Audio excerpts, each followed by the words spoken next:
So here we go. Another season of Love After Lockup. I have on here season 8, episode 1, but it's season 7, and I cannot, for the life of me, figure out is it season 7, episode 27, 14, or 5. But anyway, y'all, come on in here. Let's get into this review. Shall we? Oh, yes, we shall.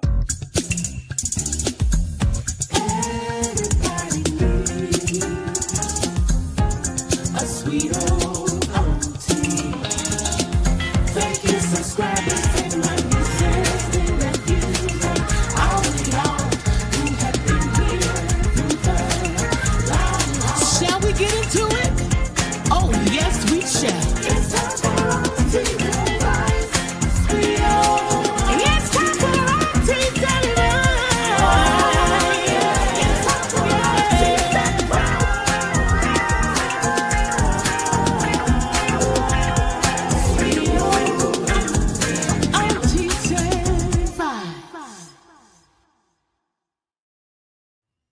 So welcome back, everybody.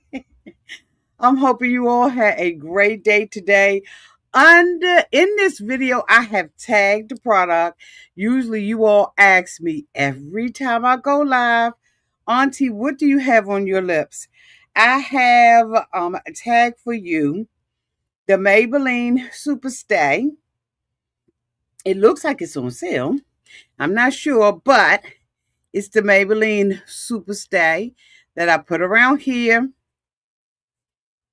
This is my filling in the middle with a little bit of gloss over top of it. So for your convenience, I have put it downtown in the description. I don't know how it works. I just know that I found out that I can do this. So I did it for you all because like I said, you all always ask me, Auntie, what do you have on your lips? Y'all, this season seems like it is going to be a mess. And I am so ready for it. Yes, I am. Yes, I am. Let me shout out to Yazelle. Hello there, Ray Della. Who else is we as my members? Okay, Miss Kim Washington. Hello, everybody. Yes, yes, yes, yes, yes. Let's get into this review. Oh my God. Where do I even start? I have to think. Thank you, Steph No Chaser. Thank you. I have to think. Let me think of what couple I want to do first. Oh my goodness. Let's do Rich and Felicia. Shall we? Yes, we shall. So, in this episode of Love After Lockup, right, we see Rich. He is about to go and meet Felicia for the very first time. Now, of course, we all know that Rich is from Houston. He does real estate. He has a salvage yard in South Carolina. Basically, Rich think that he is a jack of all trades, right? He dreamt Felicia up. He found her on a pen pal website. He was flipping through there and everything. He remembered a prayer, of some type of vision that he had saw, and he said, "This is the girl." Right? He had a dream about her. He woke up. He went on the site, found her profile, and thought, "This is the girl that is from my dream." Now, for those of you all who are new, let me give you some background. They've been talking for 6 years. Felicia has been incarcerated for 9. They have never been in the same room together. They don't know nothing about each other. They never met face to face. And we met them last season. Now, Rich is driving 323 miles, 6 to 7 hours from Houston to Louisiana to pick her up on her release day. And, basically, he describes it as, what does the universe have to in store for me? Child, here's what it got in store for you. Her family. Her freaking family. Now, Richton got down there, right? He at the hotel. He can't believe that this day is here. He brought Felicia's family. They are Italian family.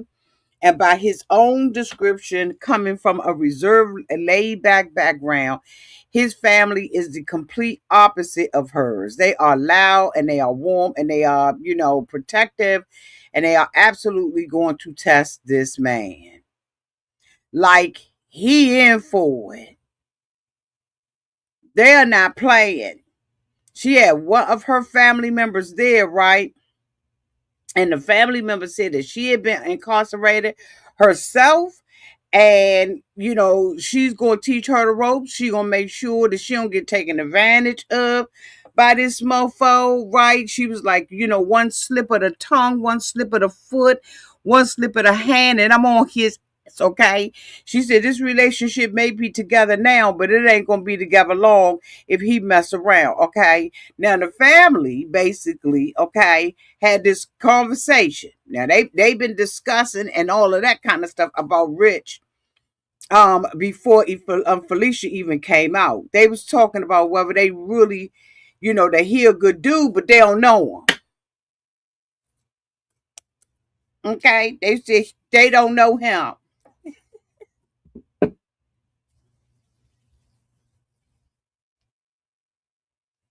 And they said they gonna make sure that Felicia know what she's getting into, whether she's ready for the real world after 9 years inside that jail.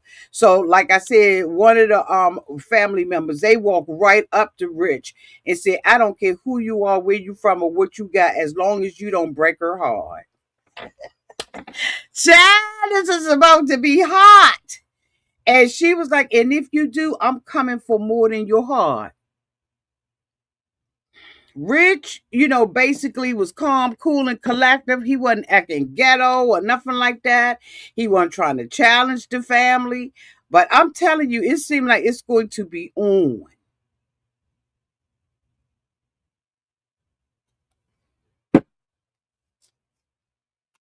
The family's first impression of him, right, was that he was genuinely positive. They like him and everything. They say as long as he do the right thing, he's welcome into their family. And then the white van pulls up, the doors open, Felicia walk out. 9 years. 9 years that child has been in jail. For those of you all don't know, she was incarcerated when she was 17 years old. And her mother said now she is a whole new person. But wait a minute though. Talk about the mama. Now the mama got a whole lot of nerve standing out there. Now the father really wasn't looking Rich in his face. I don't know if y'all picked it up, but I picked it up. He wouldn't really look him in his face. He was almost like, a little standoffish, basically leaning on the wife. But I was like, okay, wait a minute now. I know her to, date different men and stuff. Now, am I getting that wrong? If I'm getting that wrong, y'all let me know downtown in the comment section, or whether or not I'm getting that right. Because I could have sworn that she said that her mother was helping her juggle all these other men. Now the mother talking about, she's beautiful, she's brilliant, she's a red fine, she's going to be phenomenal, she's a phenomenal young woman. You got the best of both. I just was like, okay, wait a minute. I know daggone real. When we met her last season, it was some shenanigans and some fool-la-la that was going on in this daggone girl's life. And I'm like, are we talking about somebody different? Are we talking about somebody different? Now, their first impressions of each other after 6 years of calls, and it's going to happen on this camera, child, with all the family standing around. And I'm telling you now, I cannot wait for this stuff to go down in this cotton freaking relationship between the two of us. Also, this episode, we met somebody new. Let me bring their pictures up. Let me see. Where they at? Where they at?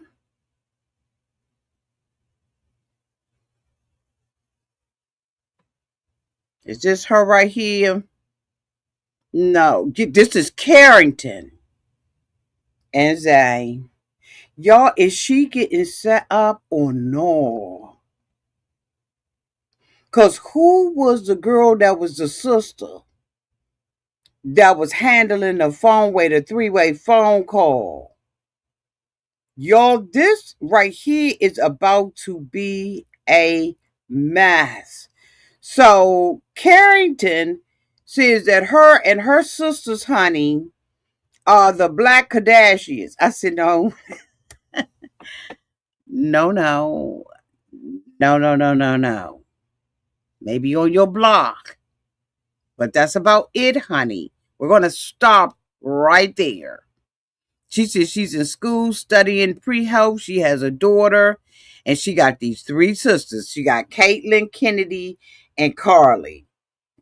And she, like I said, calls them the Southern Black Kardashians. She has built her life and she's doing the work. So about 2.5 years ago, her brother, who is incarcerated, got her on a video call, right? And saw with a lot of his like cellmates and stuff like that. She said they was he said it was a room of people and they was like, hey, hey, hey, and she saw him downtown in the background. She saw Zay in the background. And right, so she was like, he wasn't doing a whole bunch of this, right? He was just standing back there quietly smiling and flexing, right? And she said he was a very large man and everybody called him Big Zag. And so she said she clocked him immediately. Her brother introduced them, and that was it for the two of them. So Zay has been inside. He did a robbery, right? He was convicted of a robbery and aggravated assault charges. He's been incarcerated for 7.5 years. And in nearly 3 years of their relationship, Zana has never seen this man in person. Not a one time, okay? No Facebook, no visits, no physical contact, just letters, digital handwriting, and phone calls.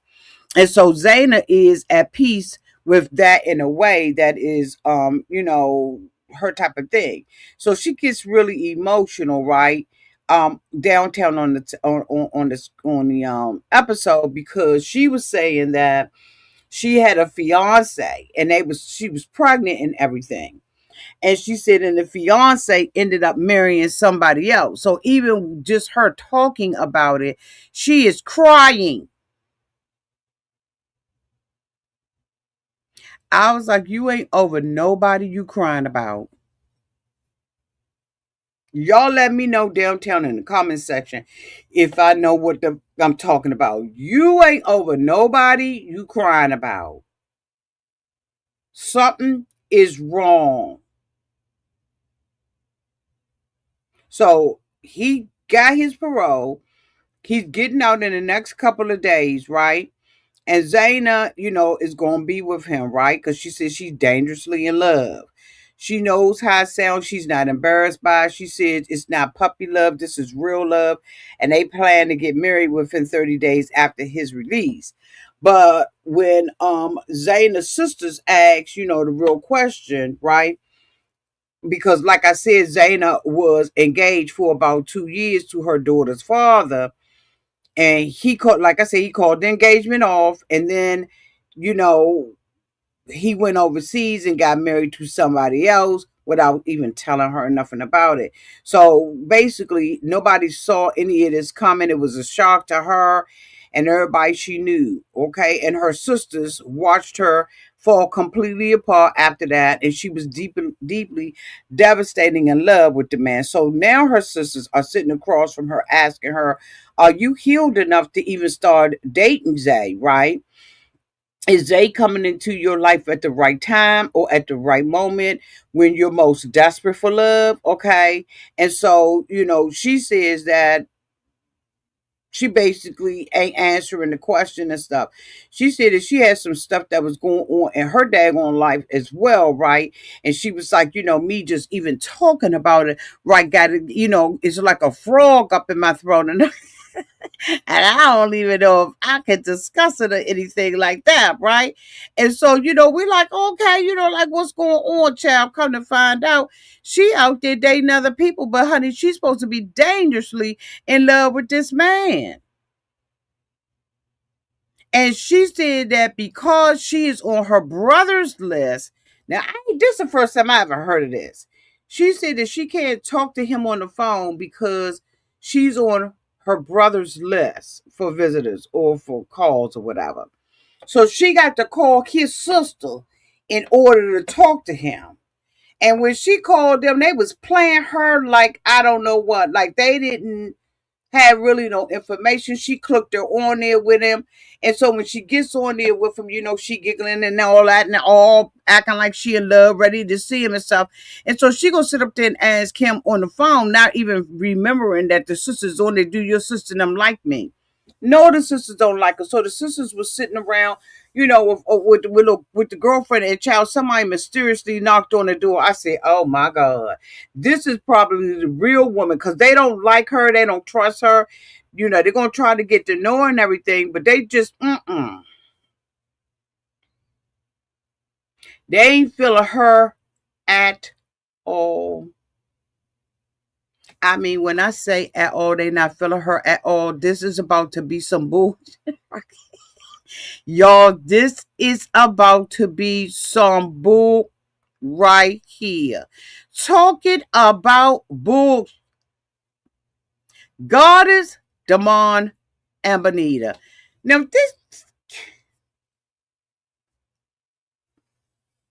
I don't know about y'all, but this story just seems so contrived. Baltimore ain't that big.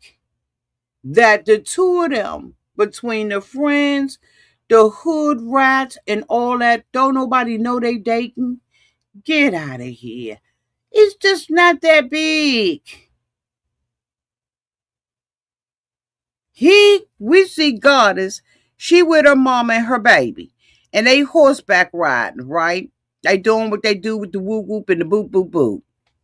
And so, of course, the mother, who when we first met her said that she had, she was always dating felons and always downtown to the jail, messing with the jail guys, is now trying to give her daughter some daggone advice. I said, we need to, let's stop. Let's stop. So she's trying to, say you don't know if this is real, knick-knack, paddywhack, give a dog a bone. And Goddess is basically like, that's my man, my man, my man, my man. I hate when people say that, but anyway, that's her man. So now here we got, we go and visit Bonita. Bonita is a serial entrepreneur. Child, we saw her at the farmer's market, selling this, selling that. Like she's just a serial entrepreneur. This time we see her making waffles in the shape of some stuff that it shouldn't be in the shape of. And I guess she making money on it because she had her little girlfriends with her and they were steady trying to fill them up with like cream and stuff like that. I was like, who eats that? Like, who would eat it? Who would be turned on by? Certainly would not be me. Maybe it's just because I'm too old for that, but it's just not for me, right? So we're looking at her. She's talking and kicking the bobo and talking about him coming home. Now, we know from last season she had put his stuff in the storage, didn't let the mother and God is coming get the stuff up out of there, right? I don't know if they ever recovered the stuff. But Bonita, during the course of the relationship, had been selling his stuff there out there on the street and all that old kind of stuff, right? And got rid of the wedding ring and tried to get another one. She tried to get a Fugazi one. So we hear Demand call Goddess, and he tells Goddess that he's coming home from jail on Monday, and that she need to be there on Monday. She don't believe he getting out. He like, yeah, I'm getting out, baby. This is for real. On the other side of town, he calls Bonita while she's working with her girlfriends and tell her he's coming home on Tuesday. So what he's going to do, this is his plan. His plan is to come home on Monday. That's the real date of release. Be with Goddess. Do what he got to do. He even told Goddess, I'm going to come to your house. We're going to do what we do with the whoop whoop and the boo boo boo. Then my cousin going to come and pick me up, and he going to take me to my parole officer.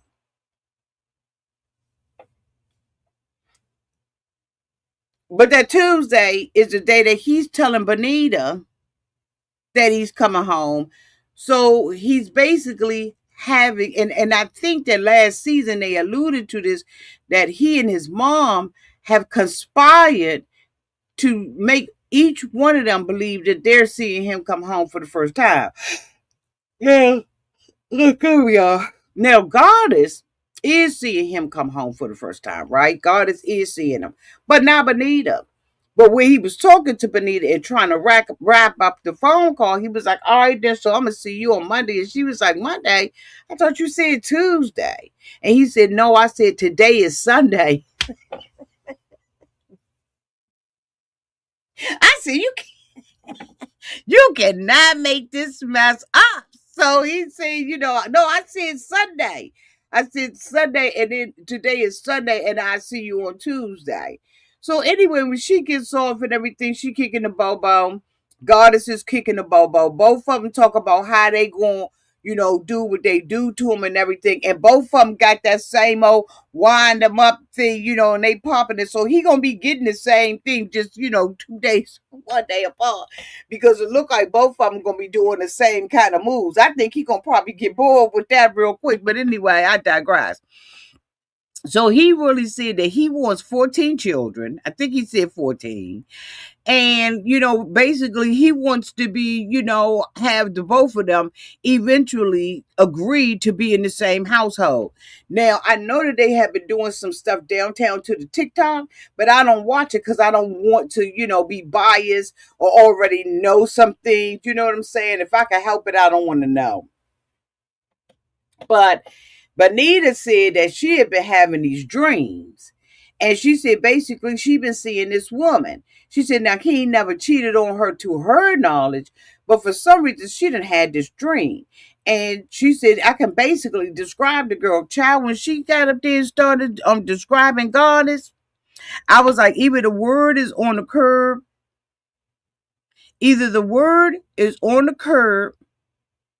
and somebody done already spilled the tea about Goddess, or she got some kind of little magical powers. Because she absolutely described the girl. What y'all think? Oh, she described that girl. Oh, yes, she did now. And I was like, it's about to go down. And I'm here for it. Y'all here for it? I'm glad it came back. This is always our little summer show. Welcome back, love, after lockup. We've been waiting on you. The door's been open, okay? Child, I just was like, okay, all right. Let me go to the next couple, y'all, because we got some humdingers. Kami, Trent, and Anita.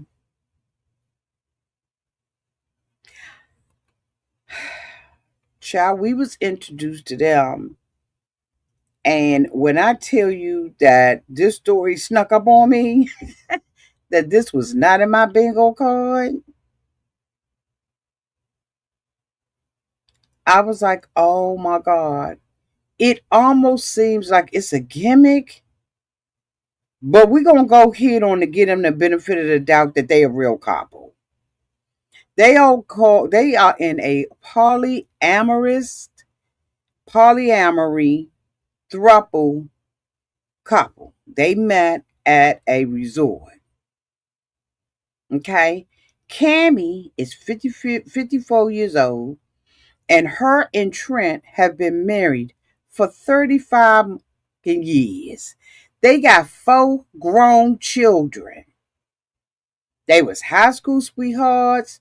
They got, they got 6 kids or 5 kids? Anyway, they got a bunch of kids. Is it 6 kids, y'all? Y'all let me know downtown in the chat. They said that the 2 of them grew up in a strict religious households. Kami said her uncle was a pastor. He was heavy on hellfire, brimstone, and damnation. She said it was just about a cult. And she said for a long time, that was the world that they lived in. But she said but then her son got sick. And he was diagnosed with juvenile dermatosis or something like dermatosis. Y'all let me know. Which is a rare autoimmune disease, right? Where your immune system attacks your own muscles and your skin. She said he only had 15 years. And she said when they were going through that situation, the church did not rally around them. They did not join them. They did not help them. So they said the hell with the church, and they got out. And child, now they is on the wild side.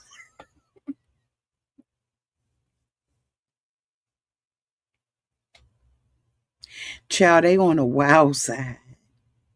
I mean, when I say they went extreme left, they all the way on the left. There ain't nothing about them right. They all the way left. Child, they in a poly relationship. She basically said that she is not a lesbian, nor is she bisexual, but she's pansexual. So to her, the way that she described it, pansexual is you're not attracted to a person, a person, but to the personality of a person. Y'all help me understand what pan is. Let me know downtown in the comment section, because she's pansexual. Now, Nita said she gay, right? She's a lesbian. She likes women. The husband like it all. He like all of it. I'm like, what the is going on here? She said the thing that really made her and her husband flip is that when her child was sick, right? She said that rather than the church showing them grace, they told Kami and Trent that the reason their child was sick was because they had sin in their lives. That's why I tell you, I ain't even gonna get into the church thing. I'm sure we'll get into it later on. But how dare you? You are not God. You are not God. How dare you tell grieving parents and parents who are struggling, and I'm sure doing everything they got to do to keep their son alive, you're going to tell them some bullshit like that. They said that God was punishing them. And they said that did not sit right with them. And they was like, okay, we got to get up out of here. She said that the son ended up passing at the age of 15. She said he only had 15 years. And she said, and because of that loss and the way that the church handled them and the statement, they said for them, it cracked up every demon. No. She said because of that, they was like, we're going to do what we want to do. They moved from California. They left the religion they was in. And they was like, we're going to live our life the way we want to. She said that, I don't, because of watching his son pass away that way, she said to herself, you'll never know how much life you got left. And so I'm going to just go balls to the wall and I'm doing it. She said eventually, like I said, it led them to polygamy, polyamory. Okay. And she said about 7 years ago, they were at a nudist resort and they met Anita. And she walked straight up to Kami, the wife, and said, I want you, and I don't care what I have to do. I'll go through your husband to get to you. Check, please. We're checking out. Yes. Can you just ring up the tally, housekeeping, the snack bar? Just wrap all of that up, tally all of that up, put it in the bill so we can go and check into a hotel down the street. That would have turned me off, but no, that turned them on. So the husband was like, I mean, this ain't got nothing to do with me. So now Anita, who has had a hard life, right? Like I said, she's identified all her life that she was gay. She said she knew that from when she was a child. And about 2 years ago, the three of them got into a serious fight, right? The husband tells this, right, Trent. And he said it escalated.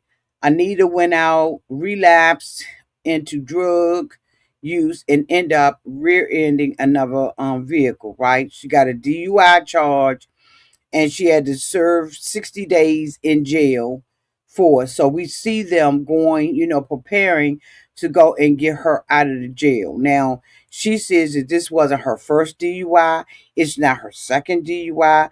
This is a pattern that she has been fighting against right for her life. And so they drove down there to pick her up and they had the daughter with them, right?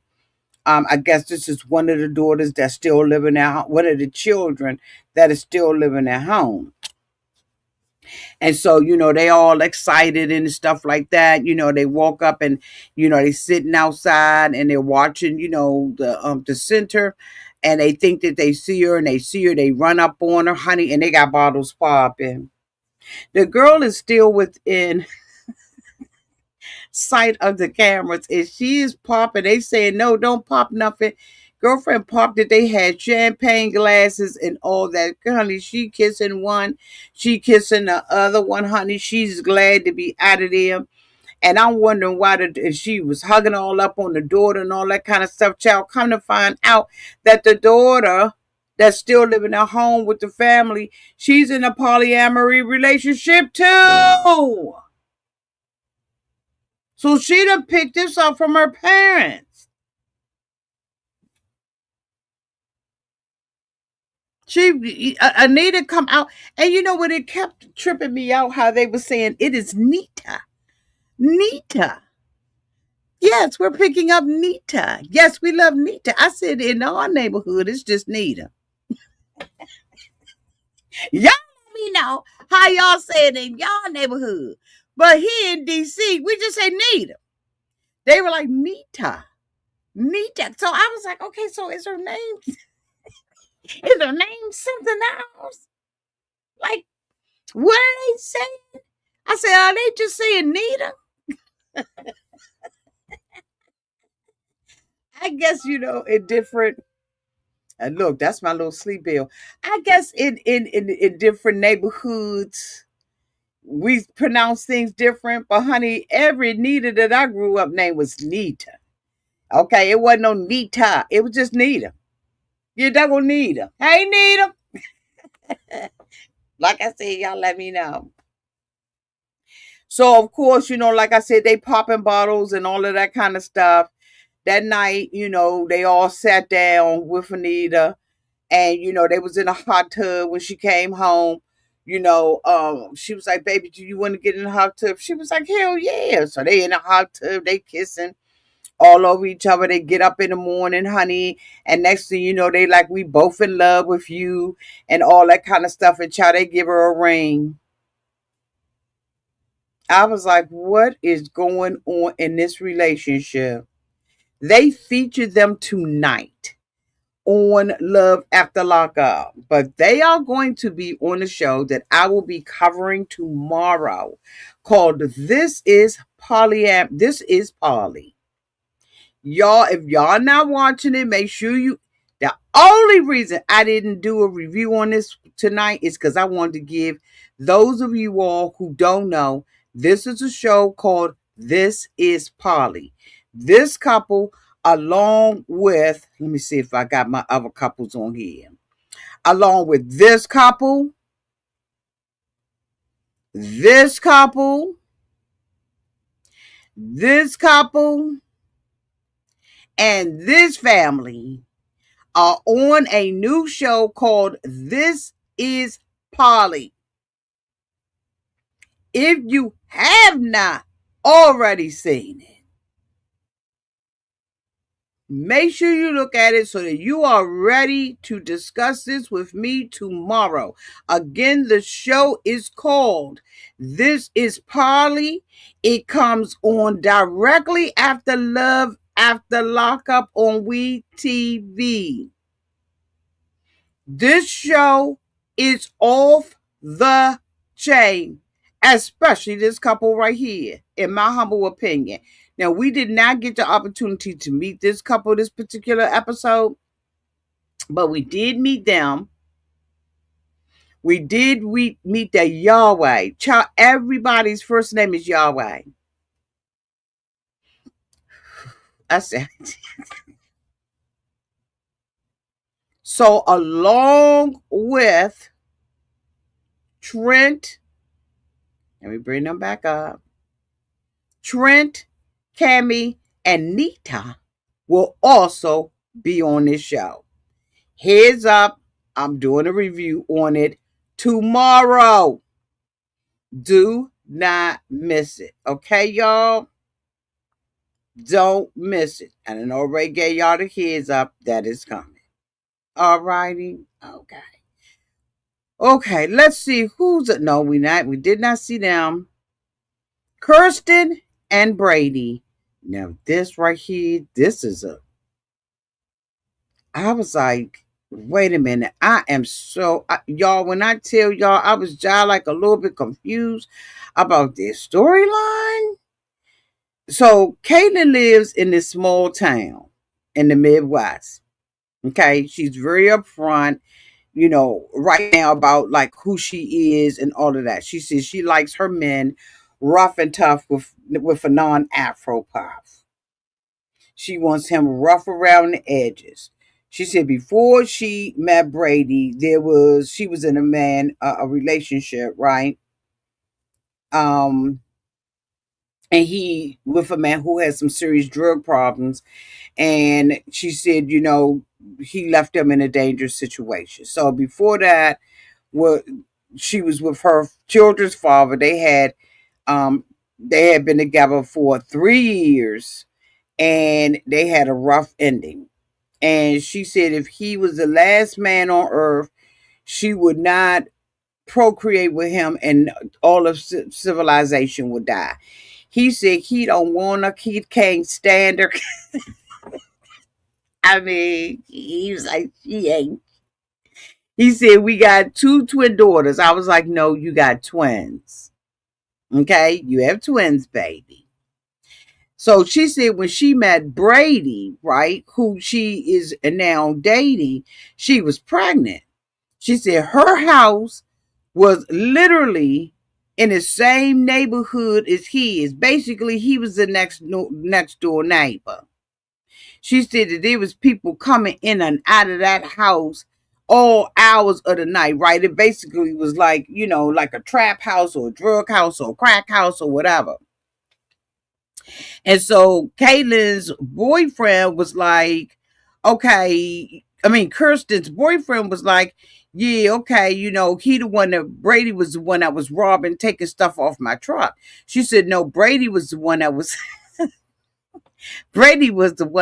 snitching on the mofo that was taking it off. Nevertheless, he locked up in jail, right? And he went to prison. He's currently locked up in Illinois on felony possession of a firearm, drug trafficking, and possession of methamphetamine.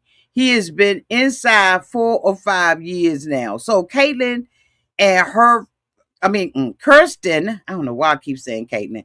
Kirsten and her baby daddy split up. And then after they split up, she slid up into Brady's DMs. She said they fell in love. I said, okay, that's what you call it. She said they wrote letters back and forth for 2 years. And she said they was basically, building on their relationship. So Brady wrote to her and said, I'm lucky to have you and you deserve the world. When I get home, I'm going to give it to you, baby. Give it to you, baby. Okay. He proposed to her through prison law. They got married by proxy. So she is married to him. Now, mind you, she got 2 little girls. She has twin daughters. She got married to him by proxy over the telephone. And she never smoked them, ain't never touched them, ain't never done anything, y'all. She's straight up married to him. So Brady is supposed to be coming home right in 3 days. And Kirsten is making sure her car will even make it to go and pick the mofo up. And guess who fixing the car? Her baby daddy. Now, here's where she need to pump her little brakes, because Brady has been up for parole and didn't get out twice because drugs were found in his pod. Now, he's saying that the roommate did it. And, just because they, guilt by association, he got the charge. He ended up being in solitary confinement, which they call the shoe, because his cellmate had some contraband, right, in an unlocked locker, and they both got caught with the charge. So Kirsten says she believes him, that it was his teammate. Girl, if you don't stop being delusional and dumb, she says if he's lying, she can tell. She said if he lying about the situation, she can tell when he gets home. But here's the trick. Brady is the ex of Kirsten's friend Corey. They sitting up at a restaurant together. Kirsten is supposed to be meeting them downtown to the bar. She come outside and like, oh my God, oops, I forgot I don't have my car. So she walks down to the neighborhood pub. This must be a small little town. Now, the mother, Kirsten reached out to her because she wanted to be friends with her. She felt like it was awkward. So they sit there, her and Corey sit there with the other 2 girls, and they start discussing him. That he don't pay no child support. He just a deadbeat and all that kind of stuff. She said that the kids is like, why daddy don't never try to get in contact with us or nothing. And she's like, okay, well, I don't want to be with no man. One thing about it, if you're going to be with me, you're going to take care of your children. You're going to get you a job. You're going to do what. I was like, girl, he's already showing you he don't take care of his kids and don't give a rat's behind about it, because the girl is sitting up here telling you that the mofo, Brady, don't get in contact with his kids. And she's trying to build a life with him. She didn't already marry him. She done got her kids in. She told us, I just want somebody that's going to be respectful to my kids. So how you going to be respectful to yours when he got kids with this other girl? I think her name was Corey.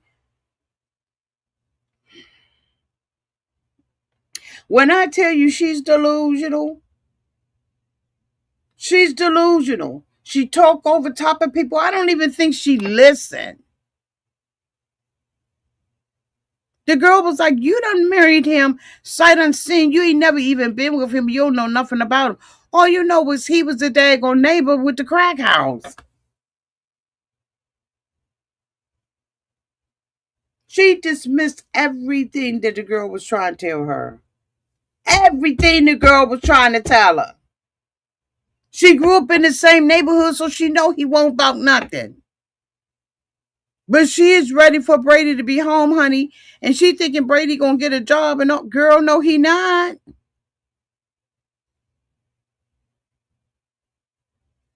She said she been in toxic relationships. And she knows what that look like. And she believes that people can change. Girl, he is currently in jail, bouncing back and forth like he's playing ping pong.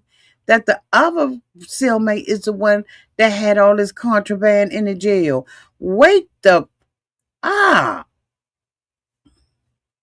when I tell you that this is ghetto, this is ghetto. And I cannot wait to see y'all every Friday. Okay, yeah, her name is Corey. Thank you, boo.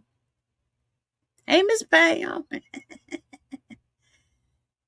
When I tell you I can't wait for Friday nights for us to sit here, watch it live together, and then review on Saturday. But I don't know how many of you all are going to be watching This Is Polly. But you have to, because it appears to be a spin-off for at least the one couple. And y'all, I watched it today and I was like, oh my goodness. This is going to be, you look at Miss Pam. Miss Pam, when all them got up there and was talk about, my name is Yahweh Bunny, my name is Yahweh Karen, my name is Yahweh. Let me bring this couple. Y'all, I'm telling y'all the only reason why we're not doing it tonight is because I need y'all to catch up. You can see from the episode that there is already jealousy in this relationship. Y'all have got to watch this show.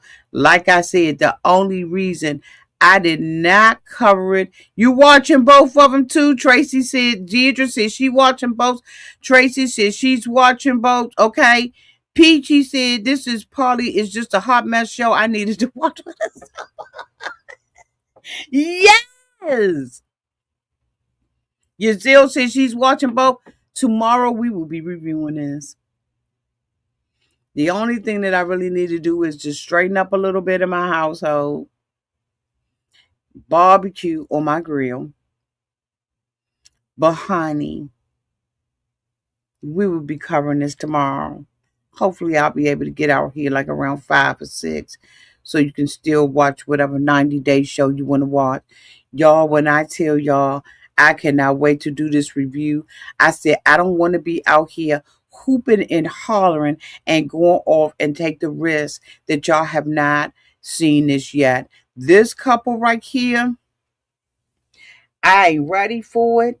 It wasn't on my bingo card, but I am here for it now. When I tell you that the spins that's going on in this relationship between the two of them, and honey, this is Bobby and Ken.